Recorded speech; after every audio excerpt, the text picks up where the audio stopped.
जय हिंद दोस्तों। इस वीडियो में जो यूपी पुलिस की पुनर्परीक्षा होने जा रही है, री एग्ज़ाम, उसके लिए बहुत इंपॉर्टेंट है। और इसमें मानसिक अभिरुचि जो रोजगारविद अंकित भाटी सर द्वारा जो प्रैक्टिस सेट जो लॉन्च किया गया है, उसको मैं डिस्कस करूँगा। तो देखिए दोस्तों, ये उत्तर प्रदेश पुलिस भर्ती आरक्षी परीक्षा 2024 मानसिक अभिरुचि के प्रश्न व्याख्यात्मक हल सहित,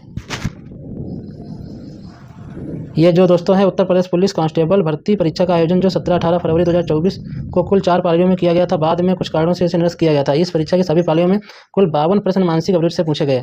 भविष्य में होने वाली परीक्षाओं को ध्यान में रखकर इन 52 प्रश्नों के व्याख्यात्मक हल यहाँ पर परीक्षार्थियों के विचारार्थ दिए जा रहे हैं। तो दोस्तों देखिए, उत्तर प्रदेश पुलिस कांस्टेबल परीक्षा यह है 17/2/2024 का शिफ्ट 1 का। आइए देखते हैं कौन कौन क्वेश्चन आए थे और उसका हल क्या है। आप एक पुलिस अधिकारी के रूप में तैनात हैं। एक स्थानीय मेले में उत्तेजित भीड़ एक किशोर पर चोरी का आरोप लगाती है और मॉब लिंचिंग का प्रयास करती है। आपको क्या करना चाहिए? इसके ऑप्शन देख लीजिए। यदि पर्याप्त सबूत उपलब्ध हैं तो भीड़ को आरोपी को दंडित करने देना चाहिए। दबाव डालकर आरोपी से जुर्म कबूल करवाना चाहिए। निष्पक्ष सुनवाई सुनिश्चित करने के लिए किशोर को बचाना चाहिए और भीड़ को तितर बितर करना चाहिए। पूछताछ के लिए आरोपी को गिरफ्तार करने के लिए बल का प्रयोग करना चाहिए। इसका सोल्यूशन देखिए दोस्तों क्या है। इसका जो राइट आंसर हो जाएगा ऑप्शन नंबर सी हो जाएगा। और इसमें सोल्यूशन देखिए, क्योंकि निष्पक्ष सुनवाई सुनिश्चित करने के लिए पुलिस द्वारा किशोर को बचाया जाना चाहिए। इस उद्देश्य से भीड़ को तितर बितर करना चाहिए। निष्पक्ष जांच के बाद न्यायालय में आरोप पत्र चार्जशीट दाखिल किए जाने के बाद ही किशोर को आरोपी कहा जा सकता है। अगला क्वेश्चन, आप एक पुलिस अधिकारी के रूप में तैनात हैं। एटीएम पर कार्ड क्लोनिंग और मामलों को रोकने के लिए आपको क्या करना चाहिए? इसके ऑप्शन देख लीजिए क्या है दोस्तों।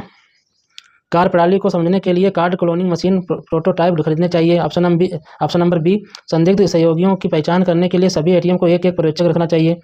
ऑप्शन नंबर सी, विसंगतियों के लिए एटीएम मशीन एक्सेस लॉग की जांच करनी चाहिए। क्षेत्राधिकार में सभी एटीएम को अस्थायी रूप से बंद करना चाहिए। इसका राइट आंसर हो जाएगा ऑप्शन नंबर सी, क्योंकि कार्ड क्लोनिंग निसंदेह एक तकनीकी विसंगति है जिसे एटीएम मशीन को एक्सेस करने के लिए डिजाइन किया गया है। अतः एक्सेस लॉग प्रणाली की जांच और कमजोर पक्ष का पता लगाकर उसे दूर किया जाना ही इसका समाधान है। अगला क्वेश्चन दोस्तों, आप एक विशेष सेल में कांस्टेबल हैं जो साइबर अपराध और ऑनलाइन धोखाधड़ी से निपटता है। आपको साइबर सुरक्षा और डिजिटल फॉरेंसिक के विभिन्न पहलुओं में प्रशिक्षित किया गया है।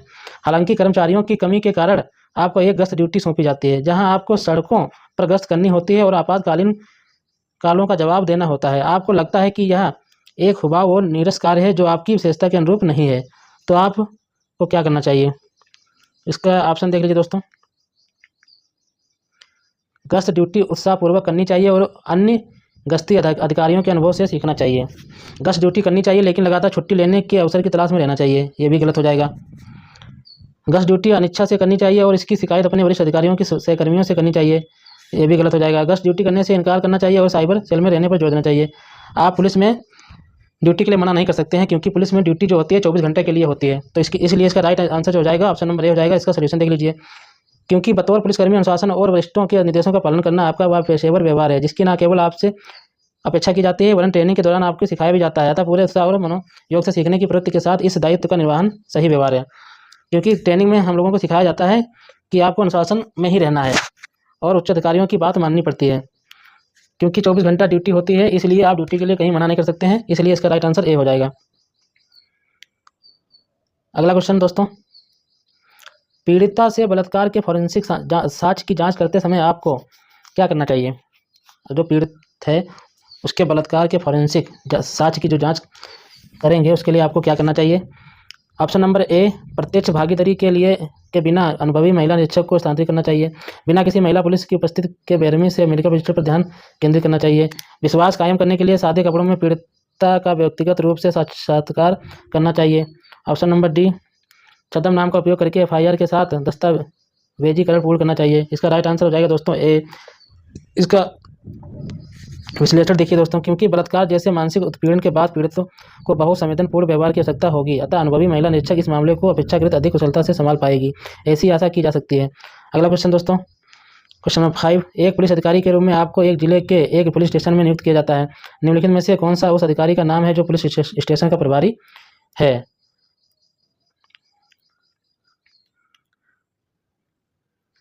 ऑप्शन नंबर ए, उप महानिरीक्षक। ऑप्शन नंबर बी, पुलिस अधीक्षक। ऑप्शन नंबर सी, सर्किल अधिकारी। Option number D, station house अधिकारी। तो दोस्तों इसका राइट आंसर हो जाएगा option number D, station house अधिकारी जो होता है एक पुलिस स्टेशन पे उसका जो अधिकारी होता है। और इनके बारे में देख लीजिए, उप महानिरीक्षक को डीआईजी कहते हैं। कम से कम 2 अथवा अधिक जिलों में स्थापित रेंज का प्रभारी होता है। पुलिस अधीक्षक क्या होता है, जिले के पुलिस बल का प्रधान होता है। सर्कल अधिकारी क्या होता है, सीओ जो होता है एक क्षेत्र जिसके अंतर्गत कई थाने हो सकते हैं का प्रधान होता है। और एसएचओ क्या होता है दोस्तों, स्टेशन हाउस अधिकारी। पुलिस स्टेशन का प्रभारी होता है, जो अपने थानों पर होते हैं एसएचओ होते हैं, उनका फुल फॉर्म होता है स्टेशन हाउस अधिकारी, यानी हाउस स्टेशन ऑफिसर होता है। और अगला क्वेश्चन देखिए दोस्तों, क्वेश्चन नंबर 6, एक पुलिस अधिकारी के रूप में कानून लागू करने में आपके निर्णय लेने में क्या मार्गदर्शन करेगा। इसके ऑप्शन है, ऑप्शन नंबर ए, व्यक्तिगत नैतिक मूल्यों को लागू करना भले ही वो स्थापित नियम के विपरीत हों। ऑप्शन नंबर बी, अपने वरिष्ठों के फैसलों पर सवाल उठाए बिना उनके आदर्शों का पालन करना। स्थिति के लिए सहानुभूति और विचार के साथ कानूनी आवश्यकताओं को संतुलित करना। और ऑप्शन नंबर डी, व्यक्तिगत परिस्थितियों की परवाह किए बिना कानून का अक्षरशः कड़ाई से पालन करना। इसका राइट आंसर हो जाएगा ऑप्शन नंबर सी, स्थिति के लिए सहानुभूति और विचार के साथ कानूनी आवश्यकताओं को संतुलित करना।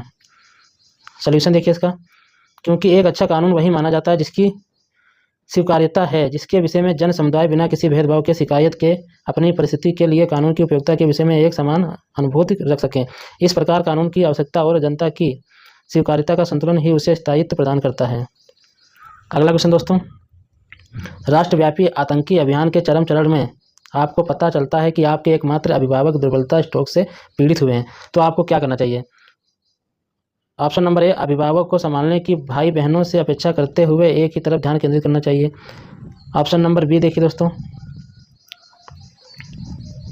मिशन पूरा होने तक ध्यान भटकाने से बचते हुए समाचार छुपाने चाहिए, गलत हो जाएगा। ऑप्शन नंबर सी, आपस नेत्र के बिना कुछ क्षेत्रों को दूरस्थ रूप से समन्वित करना चाहिए, ये भी गलत हो जाएगा। पारिवारिक प्राथमिकता के लिए निपुण ड्यूटी को बागडोर सौंपनी चाहिए। इसका राइट आंसर हो जाएगा दोस्तों ऑप्शन नंबर ए। इसका सॉल्यूशन देखिए, क्योंकि राष्ट्रव्यापी आतंकी अभियान वह भी अपने अंतिम चरण में हो तो उसके नेतृत्वकर्ता के रूप में आपसे कर्तव्य परायणता, दृढ़ता एवं व्यवहारिकता की आशा की जाती है। ऐसे में आपका ध्यान केंद्रित होना चाहिए। साथ ही यह समझना भी आवश्यक है कि अभिभावक जो बुजुर्ग होंगे को दुर्बलता स्ट्रोक आना आयु वृद्धि से संबंधित एक समस्या है, इसके लिए देखभाल किया जाना चाहिए। ऐसे में परिवार के अन्य सदस्यों को निर्देश दिए जा ही सकते हैं। अगला क्वेश्चन,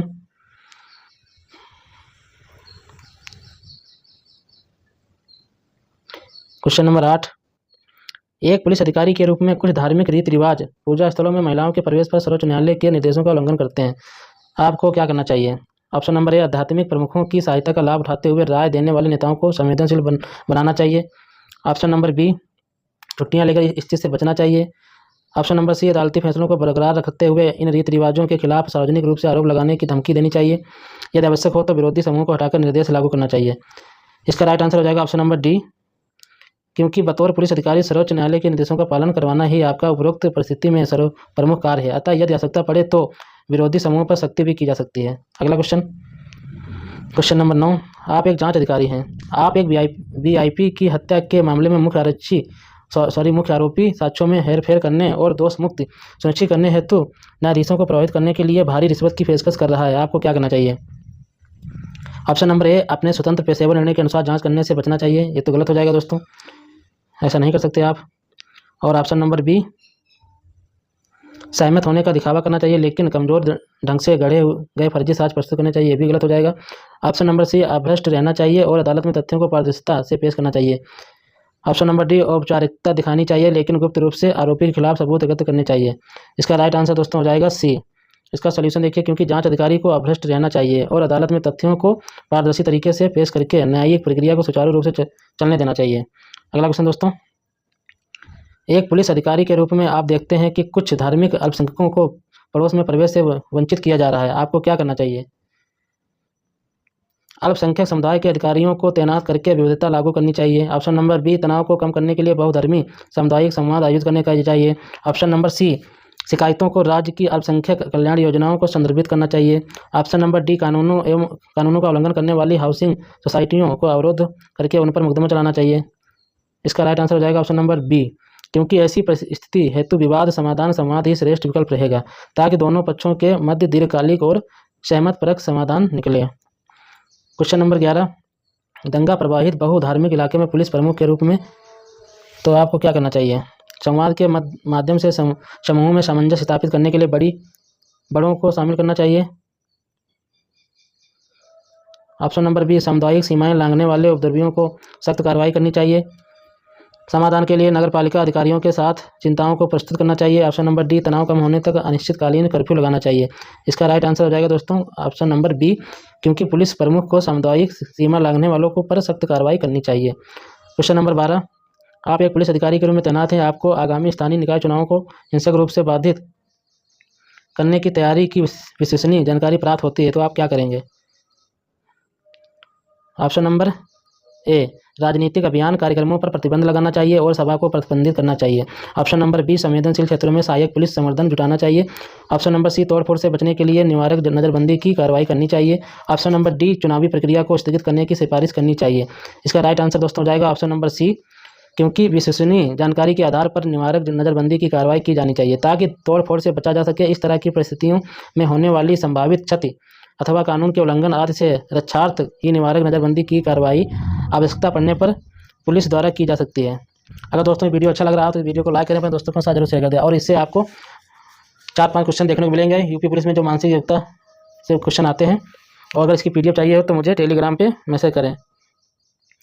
मैं टेलीग्राम का लिंक जो है इसमें अपने डिस्क्रिप्शन में दे दूँगा। अगला क्वेश्चन दोस्तों, क्वेश्चन नंबर 13, एक पुलिस अधिकारी के रूप में ट्रांसजेंडर नागरिक कानून प्रवर्तन अंतर क्रिया के दौरान उत्पीड़न और गरिमा के उल्लंघन का सामना करने की रिपोर्ट करते हैं, तो आपको क्या करना चाहिए? ऑप्शन हो जाएगा दोस्तों आपके ऑप्शन नंबर ए, शिकायत ग्रहण करके इसे मानवाधिकार आयोग को अग्रेसित करना चाहिए। ऑप्शन नंबर बी, अपराधियों के खिलाफ सख्त अनुशासनात्मक कार्रवाई लागू करनी चाहिए। ऑप्शन नंबर सी, उचित आचरण पर बड़े पैमाने पर संविधिकरण अभियान लागू करना चाहिए।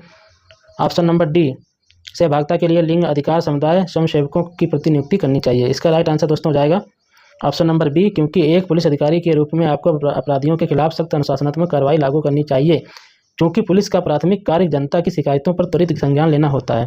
ऐसे में उत्पीड़न की शिकायतों को संजीदगी से लेते हुए उचित कार्रवाई करनी चाहिए। अन्य सभी विकल्प प्राथमिक कार्रवाई के बाद यदि आवश्यकता हो तो उपयोग में लाया जा सकता है। तो दोस्तों इस वीडियो में इतना ही। इसके जो आगे के क्वेश्चन है वो अगले वीडियो में डिस्कस करूँगा। अगर वीडियो अच्छा लगा हो तो इस वीडियो को लाइक करें और मेरे चैनल को सब्सक्राइब जरूर कर लें। इसका आगे के क्वेश्चन जो बचे हैं वो मैं नेक्स्ट वीडियो में डिस्कस करूँगा। तब तक के लिए धन्यवाद दोस्तों।